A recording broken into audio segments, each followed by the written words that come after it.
When you play a game with a character creator, what's your logic/inspiration when you're making a character? Do they ever look like you? Are they supposed to be super cool looking, or are they goofy joke characters?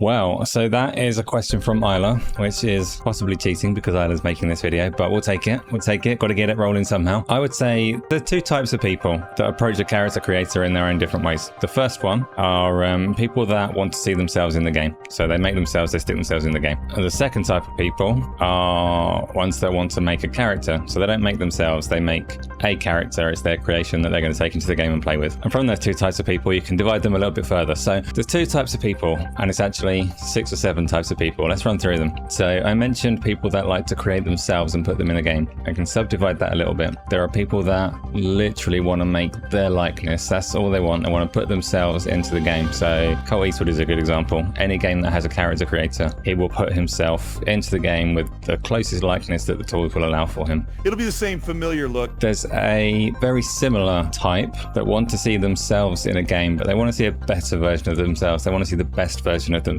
So they make someone that looks vaguely like them, maybe has their name, but is more handsome, heroic, smart, strong. And obviously games are going to impose that on you anyway, but it goes a step further than Colt Eastwood. So I'm talking about the World of Warcraft Alliance paladins who see themselves as the hero of the stories they read as a child, and they kind of put their likeness onto a 2-bit hero. I'm neither of those, but I think everybody starts there. I think when you start playing games, you start trying to put yourself into them at some point in time, and that can be as simple as playing an RPG that lets you choose a character name. If you have played a game and given a character your own name, then you've started as, I want to see myself in a game. I think at some point, some people stick with that forever, like good old Colt. Some people decide that maybe they're too boring, and this is me I'm talking about. Maybe they're too boring, maybe they don't really deserve to star in a game. Maybe it would be more fun to make a character. I should say, I am aware that there are a lot of people who don't have much opportunity to put themselves in the game for various reasons. So I'm not downplaying representation or anything like that. I get that that's important to people, but I have had opportunities to put myself into games for my whole life and decided I don't want to see myself anymore. So I started making characters.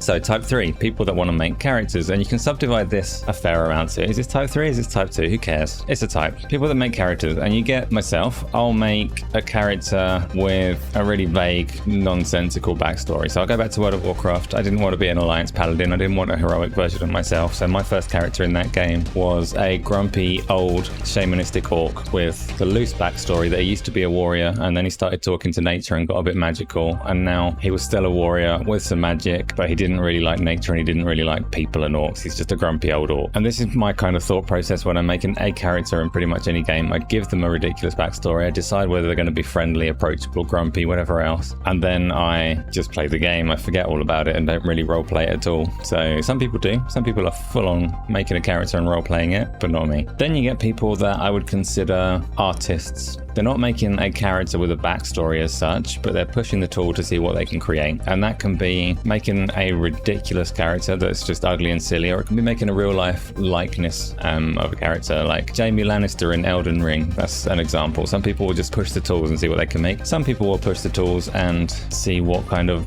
disaster they can make. So, and this is, much as I've already said that I am somebody that makes a character and gives them a little backstory. When I played Elden Ring, I couldn't be asked to give them a backstory, so I made a horrific Morbo Toad. So I guess there's a little artist in me, just not a very good one.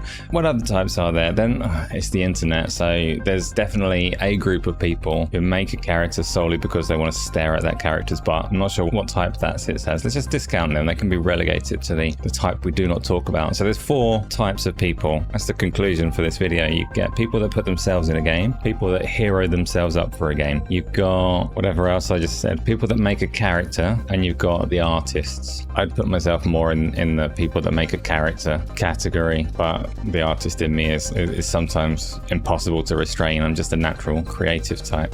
I'm a fucking idiot. That's it for this one. If you want to hear a question that you've asked, then bloody well ask it in the comments and I'll see if I can get to it.